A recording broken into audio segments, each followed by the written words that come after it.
et sä voi mitään neuvoa, kun ethän sä ole edes parisuhteessa. Sirpa turpa kiinni. Terve vaan kaikki ja tervetuloa uuden videon pariin. Minä, jos joku, olen sinkkuuden ja deittailun maailmanmestari. Niin, te ootte laittanut mulle tällaisia erilaisia deittikeissejä, mitä me lähdetään nyt yhdessä sitten ratkomaan. Niin, haluaisitteko te mun mielipiteen? Ette varmaan, mut kerran silti. Koska jonkun pitää teidän vittu päähän sitä järkeä takoa. Olet kans itse vastuussa itsestäsi. Olin yhtenä kesäpäivänä terassilla ystäväni kanssa. Siinä viini maistui ja puhuttiin, että tänään olisi kiva löytää jotain pientä sutinaa. No, onneksemme terassille asteli 4 hengen miesporukka, joista yksi oli juuri minun makuun. Pitkä, vaaleat hiukset ja treenattu. Kysyimme sitten, että voimmeko liittyä heidän seuraansa, johon miehet vastasivat myöntyvästi. Siinä sitten juotiin ja höpöteltiin. Mies, johon olin iskenyt silmäni, oli ammatiltaan projektipäällikkö. Vaikutti erittäin sivistyneeltä ja fiksulta. Kun ilta läheni loppuaan, keräsin rohkeuteni ja kysyin, haluaisiko hän lähteä kanssani minun tai hänen luokse. Mun mielestä toi on just upeeta. Ihan oikeasti, kun mua oikeasti niinku vituttaa, että niinku ihmiset, varsinkin naiset, on silleen, että en mä voi pyytää mieheltä, niinku, tai en mä voi tehdä aloitetta, tai että naiset on silleen, että en mä maksa ravintolassa silleen, että niinku, me halutaan täällä tasa-arvoa. Niin tasa-arvo on sitä, että nainenkin voi tehdä aloitteen, nainenkin voi maksaa. Siis totta kai, jos sun standardit on silleen, että sä haluat, että sulle maksetaan kaikkia kohdellaan kuin prinsessaa, that's totally fine. Se on täysin ok. Aivan täysin ok, mutta se on myös ok tehdä aloite ja vaikka maksaa ravintolassa omat jutut tai myös sen miehen annos esimerkkinä. Mies vastasi, että mennään hänen luokseen, kun hän asui ihan kivenheiton päässä. Pääsimme hänen asuntoonsa ja asunto oli ylimmässä kerroksessa. Sisustus ei näyttänyt yhtään poikamiesboksilta tai joku että tyttöystävä tulikin kotiin tai jotain muuta vastaan, mutta jatket. Oli siistiä, oikein skandinaavisesti sisustettu. Kysyin, voinko nopeasti käydä vessassa, johon hän vastasi myöntyvästi. Menin sitten siitä vessaan peseytymään kautta tsekkaamaan meikit. Kun tulin vessasta ulos, mietin missä tämä mies on. Huudahdin hänen nimeään ja makuhuoneesta kuului vastaus, täällä äiti. Seriously, what the fuck are you doing?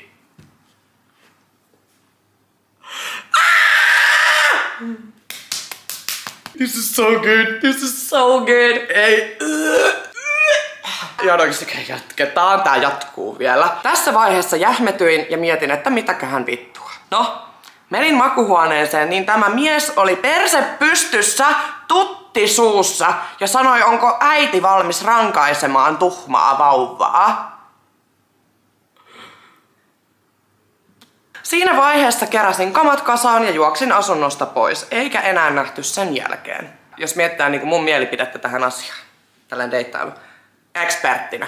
Ensinnäkin, se on aivan vittu täysin ok, jos on fetissejä, jos on jotain mieltymyksiä. Se on aivan täysin ok. Se on aivan sama, haluatko, että sun päälle kustaan, vai että sulla on tutti sussa ja sua rankastaan, vai onko se vaan lähetyssaarnaajaa, vai onko se persenleikkää. Aivan se ja sama, että mitä sä haluat tehdä.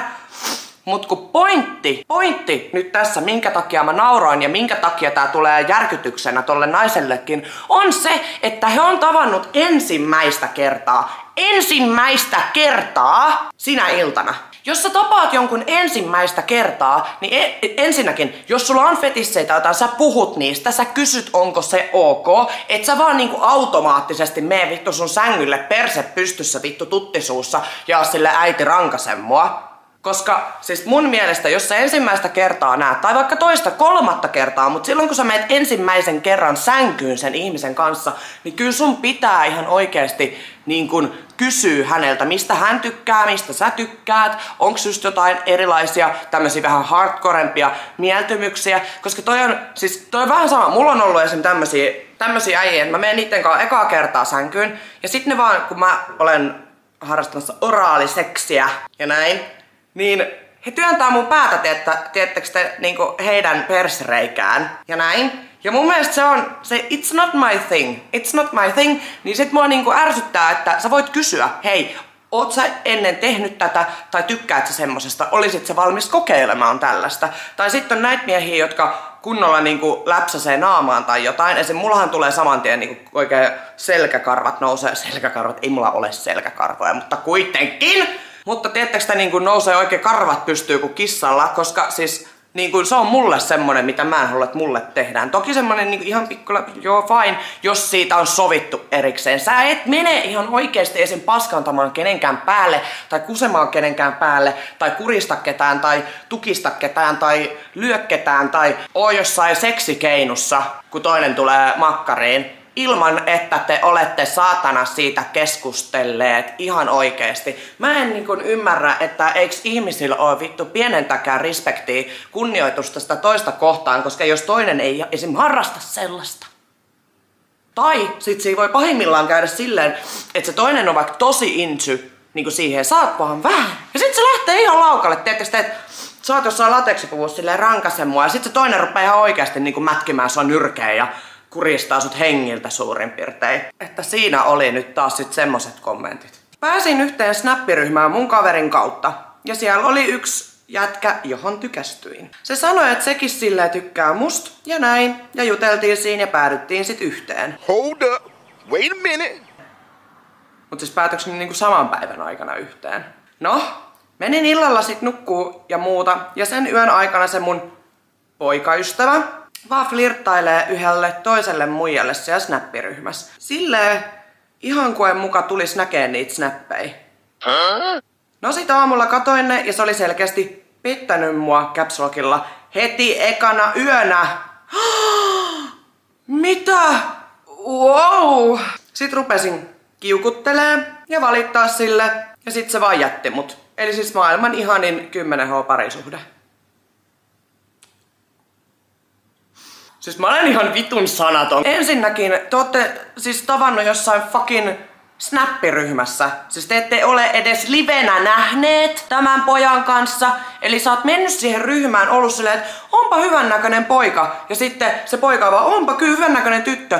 No mä tykkään susta. Joo mäkin tykkään susta. Ja sitten alkanut seurustelee. Ja sitten poika on flirttaillut siellä snappiryhmissä jollekin toiselle mimmillä ja pettänyt. Virtuaalipettäminen. Selvä. Mulle ei löydy muita sanoja tähän. Mä olen jotenkin järkyttynyt tästä. Tutustuin äijään deittipalvelussa. Kuvissa ihan hyvännäköinen pitkä tumma mies mun makuun. No, kun tavattiin kahvilassa, sinne hiipi pitkin persein hintelä, kylläkin pitkä ukko, joka näytti ihan skeletonilta kauluspaitaa ja liivisen luisen rungon ympärillä. Kehopositiivisuutta muistakaa. Kysyn vaan, minne se massa oli kulunut? Vai oliko sillä ollut 6 toppatakkia jonkun paidan alla? Tää on kyllä välikommentti. Tää on vitun legit. Siis tää on niin legit. Oikeasti, siis miehet, lopettakaa se kuvien ottaminen silleen, että otatte peilistä silleen, että teidän hauis näyttäisi tosi isolta tai että näyttää sitä tosi skrodelta ja pitkältä. Ottakaa ihan sellaisia kuvia, että niistä näkee minkä kokoisia ja pituisia te ootte. Okei, joo, se sama naisille. Älkää ottako persekuvia silleen, että te työnnätte sen perseen sinne peiliin ja sitten kun te näette jonkun jätkää ja teillä on vittu pannukakku perse, niin sit on niinku paha mieli ja pyhyhyy, kun tulee sellainen olo, että saisit catfish. Ja sama miehille. Aivan siis järkyttävää, lopettakaa. Ja se muu asukokonaisuus. Aktuaalista vittua. Pappojen villaliivi ja jalassa prässätyt pitkät housut ja pappatossut. Nahkaiset vetoketjut sivulla. Äijällä oli isoisän kansakoulussa käyttämät silmälasit. Kunnon pullonpohjat. Eipä olleet kuvissa nekään. Äijä aloitti treffit kertomalla, että isä herätti hänet. Wait a minute. Jatketaan tätä story, koska mä toivon, että tää on joku teetsä parikymppinen. Että isä herätti hänet kolistelemalla patterin putkia, jotta poika ehtii treffeille. Poika, nyt puhutaan kuitenkin pojasta. Kysyin, että ahaa, säkö asut vanhempien luona? No, God, please, no! Sari 38V ja tää mies 50-vuotias. Hän siihen, että joo, ja alkoi kaivaa taskusta jumalattoman määrän äitinsä kuvia. Levitti ne siihen kahvilan pöydälle ja alkoi ihastella ja kertoilla. Kuuntelin sitä jonkun aikaa monttu auki, ei ollut vitsi. Sitten kun mies alkoi liikuttua äitinsä ihanuudesta, sanoin, että kiitos riitti ja moikku. Okei, ensinnäkin siis tässä oli myös tosi paljon tällaista niinku ulkomuoto-dumaamista, siis silleen niinku vaatteita tommoista, mikä mun mielestä on kyllä silleen ihan vitun törkeetä. Siis silleen, että jos sä haluut pukeutua miten pukeudut, niin pukeudu. Silleen, että eihän mullakaan ole kaikki, eihän mäkään, jos mulla on Tinderissä 3 kuvaa, niin eihän mä valitse vaan niitä vaatteita, mitkä mulla on Tinder-profiilissa, jos mä lähden niinku dateille. Halloo! Mut joo, tollanen mammanpoika, pysykää ihan helvetin kaukana sellaisista, koska tiedättekö te ette tule ikinä olemaan hänelle yhtään mitään. Te ootte niinku, vaikka te olisitte hänen kanssaan naimisissa, jos te olisitte tämän miehen kanssa naimisissa tai seurustelisitte, niin mulla on ensin oma kokemusta tällaisesta. Se mies ei tee mitään ilman sen äidin hyväksyntää. Se on aivan sama, jos sä sanot, että hei mä haluan muuttaa vaikka Helsinkiin, mutta jos se äiti on silleen, ei kun te pysytte täällä Turussa, niin se mieshän ei todellakaan lähde sieltä Turusta. Jos sä oot silleen, että mä haluan meidän häihin liiloja, liljoja, ja sen äiti on silleen, ei kun punaisia ruusuja, niin sinne häihin tulee vittu punaisia ruusuja. Älkää deittaako mamman poikaa, ihan oikeasti. Seuraava. Tosiaan, minulla ja tällä miehellä oli ollut juttua jo jonkin aikaa, joten luotin silleen semisti häneen. Yksi kerta annoin sille sitten mun puhelimen pideltäväksi hetkeksi aikaa. Mun puhelimen kuorissa oli 20 euron seteli, jonka hän sitten päätti ottaa sieltä. You what? Huomasin tämän vasta myöhemmin kotona ja pistin sille viestiä, että saa luvan maksaa sen mulle takaisin, kun en lupaa ollut antanut sitä ottaa. Hän siihen sitten vastasi kylmän viileesti, että huorille ei makseta.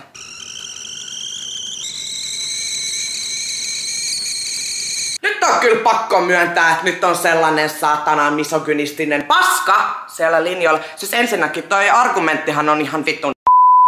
Huorille ei makseta, kun niille nimenomaan maksetaan. Mut jaa.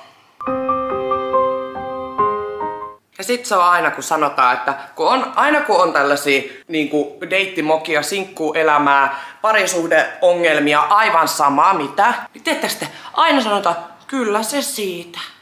Kyllä se siitä. Kyllä se siitä. Ja sit sä vastaat siihen vielä, kyllä tää tästä. Miksi? Kun ei tarvii. Se on vähän sama asia, että tiedättekö, että jos on ollut joku aivan täys kusiliukkari, kusimutteri, kakkanappi, mies, ja sitten te itkette ja ootte silleen että paha mieli, niin ensinnäkin, miksi sitä ei voi suoraan blokata helvettiin? Miksi se pitää jättää kuitenkin sinne, että sitten tulee vuoden päästä silleen, mä oon miettinyt tästä tarkemmin, että pitäisikö styylailla uudestaan? No niin, painu helvettiin, kiitos. En ymmärrä. Toivottavasti tykkäsit videosta. Nähdään ensi videossa. Ei muuta. Love you, bye!